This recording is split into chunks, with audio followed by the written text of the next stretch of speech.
जय हिंद दोस्तों, शिक्षा पारकम में आपका बहुत बहुत स्वागत है। आइए जीके 2020 भाग 34 के अंतर्गत मिलकर के हम लोग चर्चा करते हैं। तो आइए, आज का पहला सवाल है, विश्व विरासत सूची में शामिल भारत का शहर। तो विश्व विरासत सूची में भारत के 40 स्थल शामिल हैं और उसमें 2 प्रमुख शहर हैं। पहला शहर है जयपुर और दूसरा शहर है धौलावीरा। जयपुर 2019 में शामिल हुआ और धौलावीरा शामिल हुआ 2021 में। तो आप दोनों शहरों को याद रखिए, जयपुर और धौलावीरा। जयपुर राजस्थान में है और धौलावीरा कहाँ है? गुजरात में है। धौलावीरा सिंधु सभ्यता का एक प्रमुख स्थल है। ठीक है, सिंधु सभ्यता का एक प्रमुख स्थल धौलावीरा। धौलावीरा के साथ साथ तेलंगाना में एक मंदिर है, रामप्पा मंदिर। इसको भी 2021 में विश्व विरासत सूची में शामिल किया गया। तो शहर में याद रखना है आपको क्या? जयपुर 2019 में शामिल हुआ और धौलावीरा 2021 में शामिल हुआ। ठीक है, 2021 में विश्व विरासत सूची में 2 स्थल शामिल हुए भारत के। कौन कौन? तो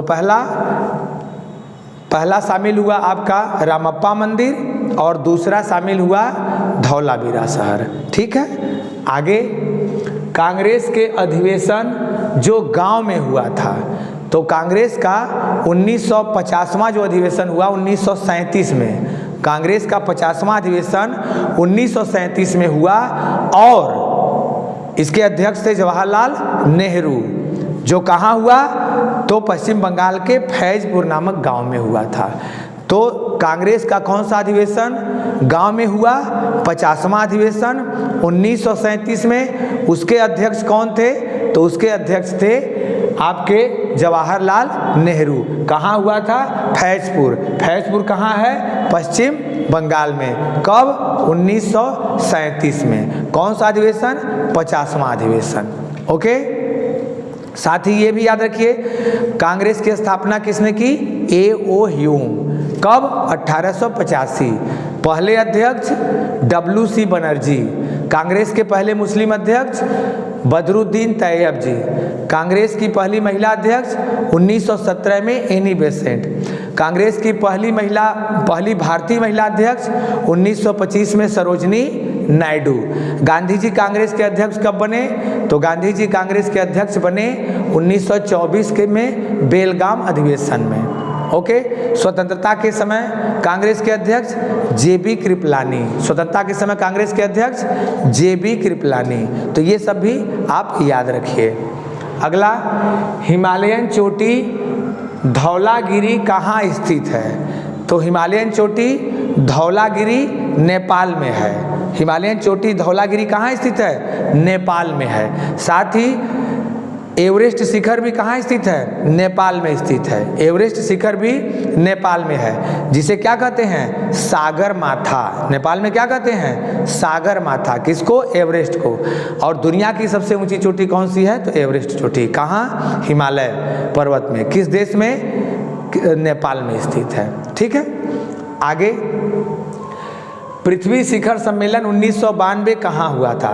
तो ये प्रथम पृथ्वी सम्मेलन था 1992 में। कहाँ हुआ था? Rio de Janeiro. ब्राजील के रियो डी जेनेरो शहर में हुआ था और इसमें एजेंडा 21 लागू किया गया।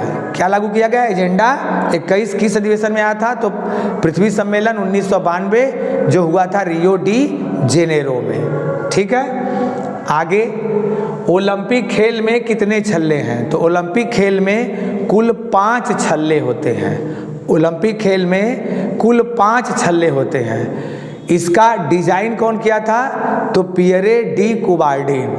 पियरे डी कुबार्डिन ने इसका डिजाइन किया था और यह प्रकाशित कब हुआ? तो 1913 में। प्रकाशित कब हुआ? 1913 में ये प्रकाशित हुआ था।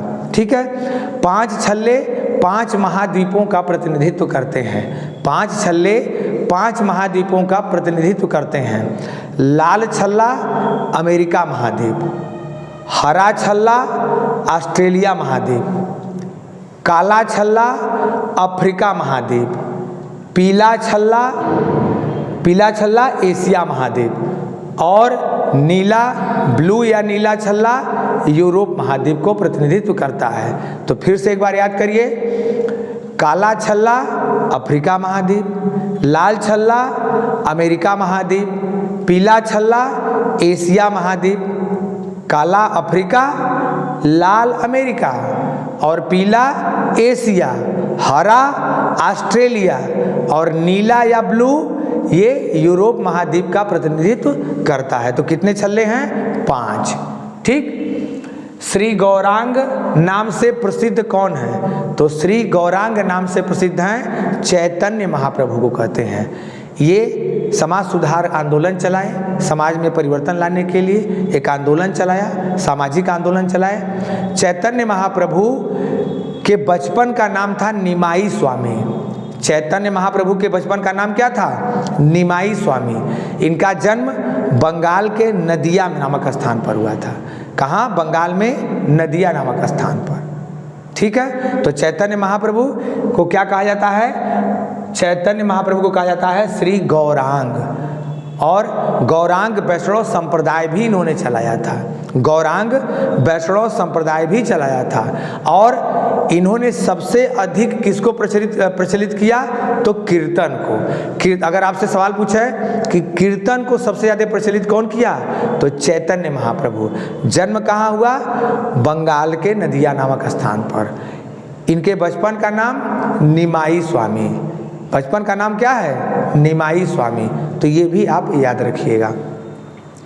पुरुष क्रिकेट में 60, 50 और 20 ओवर में विश्व कप विजेता देश कौन है? तो 60 ओवर के खेल में, 50 ओवर के खेल में और 20 ओवर के 2020 में, तीनों फॉर्मेट में विश्व कप विजेता एकमात्र देश कौन है? भारत। कौन है? भारत। कपिल देव के नेतृत्व में 60 ओवर के गेम में 1983 में भारत ने विश्व कप जीता। कब जीता? 1983 में। कप्तान कौन थे? कपिल देव। कहाँ हुआ था? ब्रिटेन में। ठीक। 50 ओवर के खेल में भारत ने, 50 ओवर के फॉर्मेट में भारत ने 1911 में विश्व कप जीता। टीम के कैप्टन कौन थे? महेंद्र सिंह धोनी। कौन थे? महेंद्र सिंह धोनी। साथ ही पहला T20 कप भारत ने जीता। किसके नेतृत्व में? तो महेंद्र सिंह धोनी के नेतृत्व में कप्तान थे। और किस वर्ष? तो 2007 में। कब जीते? तो 2007 में। तो ये तीनों चीज आप याद रखिएगा। आदि कैलाश पर्वत किस राज्य में है? तो आदि कैलाश पर्वत उत्तराखंड में है। आदि कैलाश पर्वत कहाँ है? तो आदि कैलाश पर्वत उत्तराखंड में है। इसको याद रखिएगा। हाथ से बने फुटबॉल के लिए प्रसिद्ध शहर, विश्व में प्रसिद्ध शहर कौन है? तो हाथ से बने फुटबॉल के लिए विश्व में प्रसिद्ध शहर है सियालकोट। कौन सा है? सियालकोट। और सियालकोट कहाँ है? पाकिस्तान में है। सियालकोट कहाँ है? पाकिस्तान में। सियालकोट शहर पाकिस्तान में स्थित है। ठीक है। आगे, ओलिवर ट्विस्ट उपन्यास के लेखक कौन है? ओलिवर ट्विस्ट उपन्यास के लेखक हैं चार्ल्स डिकेंस। ओलिवर ट्विस्ट उपन्यास के लेखक कौन है? Charles Dickens. ओके। हर्पीस रोग किससे होता है? तो हर्पीस रोग विषाणु से होता है। हेपेटाइटिस रोग किससे होता है? विषाणु से होता है। हेपेटाइटिस रोग भी किससे होता है? विषाणु से होता है। खसरा रोग किससे होता है? तो खसरा रोग भी विषाणु से होता है। खसरा भी विषाणु से होता है। चेचक किससे होता है? तो विषाणु से होता है, जिसे हम छोटी माता बड़ी माता कहते हैं। तो ये भी विषाणु से होता है। विषाणु की खोज किसने की थी? तो विषाणु की खोज इवानोवस्की ने की थी। विषाणु की खोज किसने की थी? इवानोवस्की ने की थी। तो विषाणु से होने वाले रोग ये याद रखिए। ठीक है। अगला, छोटा नागपुर के आदिवासी बाहरी व्यक्ति को क्या कहते हैं? छोटा नागपुर के आदिवासी बाहरी व्यक्ति को क्या कहते हैं? तो दीकू कहते हैं। छोटा नागपुर में जो आदिवासी रहते हैं उसमें बाहरी जो व्यक्ति कोई जाता है तो उसको दीकू नाम से बुलाते हैं, दीकू संबोधन करते हैं। ठीक है। तो ये याद रखिएगा। छोटा नागपुर के पठार को भारत का रूर कहते हैं। छोटा नागपुर के पठार को क्या कहते हैं? भारत का रूर कहते हैं। यहाँ खनिज संसाधनों का व्यापक भंडार है। छोटा नागपुर के पठार में खनिज संसाधनों का व्यापक भंडार है, इसलिए इसे भारत का रूर कहते हैं। कोयले का यहाँ बहुत महत्वपूर्ण भंडार है। अगला, गोरी चेन पर्वत चोटी कहाँ है या किस राज्य में है? तो गोरी चेन पर्वत चोटी अरुणाचल प्रदेश में है। कहाँ है? अरुणाचल प्रदेश में है। गोरी चेन पर्वत चोटी अरुणाचल प्रदेश में है। टेरेस फार्मिंग क्या है? तो मृदा संरक्षण की एक विधि है। टेरेस फार्मिंग क्या है? मृदा संरक्षण की एक विधि है। टेरेस फार्मिंग मृदा संरक्षण करने की एक विधि है। इंडिया एन इंट्रोडक्शन पुस्तक के लेखक कौन है? तो इंडिया एन इंट्रोडक्शन पुस्तक के लेखक हैं खुशवंत सिंह। कौन है? खुशवंत सिंह। ट्रेन टू पाकिस्तान पुस्तक के लेखक कौन है? खुशवंत सिंह। ट्रेन टू पाकिस्तान पुस्तक के लेखक भी कौन है? खुशवंत सिंह। अगला, ए फाइन बैलेंस पुस्तक के लेखक कौन है? तो ए फाइन बैलेंस पुस्तक के लेखक हैं रोहिंग्टन मिस्त्री। कौन है? रोहिंग्टन मिस्त्री। ए फाइन बैलेंस पुस्तक के लेखक रोहिंग्टन मिस्त्री। अगला सवाल, राउरकेला किस नदी पर स्थित है? तो राउरकेला ब्राह्मणी नदी पर स्थित है। राउरकेला किस नदी पर स्थित है? ब्राह्मणी नदी पर स्थित है। अगर आपसे पूछे आगरा किस पर नदी पर है? तो यमुना नदी पर है। हैदराबाद किस नदी पर? मूसी नदी पर। दिल्ली किस नदी पर? तो दिल्ली यमुना नदी पर। हाजीपुर किस नदी पर? तो गंगा नदी पर। पटना किस पर? तो गंगा नदी पर। ओके, तो ये भी याद रखिए। साथ ही और भी शहर देख सकते हैं, वाराणसी गंगा, कानपुर गंगा, ये सब भी याद रखिए। गोरखपुर किस नदी पर? तो गोरखपुर राप्ती नदी पर है। गोरखपुर किस नदी पर? राप्ती। कोटा किस नदी पर? चंबल नदी पर। कोटा शहर किस नदी पर है? चंबल नदी पर है। तो ये भी आप याद रखिए। कार्बोहाइड्रेट का पाचन कहाँ से शुरू होता है? सॉरी, ये देखिए लीना नदी, हाँ लीना नदी कहाँ बहती है? तो लीना नदी रूस में बहती है। लीना ओब एनिसी, लीना नदी कहाँ बहती है? एनिसी नदी। तो ये लीना नदी रूस में बहती है। लीना नदी कहाँ बहती है? रूस में बहती है। बोल्गा नदी भी कहाँ बहती है? रूस में। लीना नदी आर्कटिक महासागर में गिरती है। कहाँ गिरती है? आर्कटिक महासागर में। तो लीना वोल्गा ये रूस में बहने वाली नदी है। साथ ही ये आपको ये याद रखना है कि वोल्गा यूरोप की सबसे लंबी नदी है। वोल्गा नदी यूरोप की सबसे लंबी नदी है। आगे, कार्बोहाइड्रेट का पाचन कहाँ शुरू होता है? तो कार्बोहाइड्रेट का पाचन मुख में ही शुरू होता है। कार्बोहाइड्रेट का पाचन कहाँ से शुरू हो जाता है? मुख में ही शुरू होता है। ओके, साथ ही मुख में हमारा जो लार निकलता है, इसमें कौन सा हार्मोन होता है? तो मुख में लार में टाइलिन एवं माल्टोस मिलता है। टाइलिन एवं माल्टोस। ओके, सदिश राशि में होता है। तो सदिश राशि उस राशि को कहते हैं जिसमें परिमाण के साथ साथ दिशा की भी आवश्यकता होती है।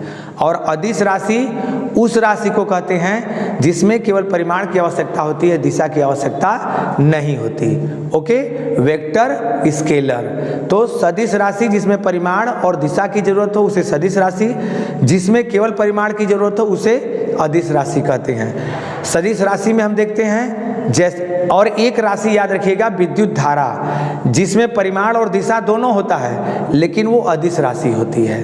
साथ ही आपको सदिश राशियों के कुछ सदिश राशियों का उदाहरण आपको याद रखना है, जैसे संवेग, बल, बल भी सदिश राशि है। संवेग सदिश राशि, कोणीय वेग सदिश राशि, त्वरण सदिश राशि। ओके, तो ये भी आप याद रखिए। तो मित्रों, ये जीके 2020 भाग 34 के अंतर्गत हम लोग निम्न प्रश्नों पर चर्चा किए। मैं उम्मीद करता हूं कि आपको ये सारे प्रश्न याद हो गए होंगे। अगर नहीं याद है तो आप एक बार वीडियो अवश्य और देख लीजिएगा। इसका स्क्रीनशॉट ले लीजिए आप। वीडियो देखने के लिए आपका बहुत बहुत धन्यवाद। आप इस वीडियो को अधिक से अधिक शेयर करिए।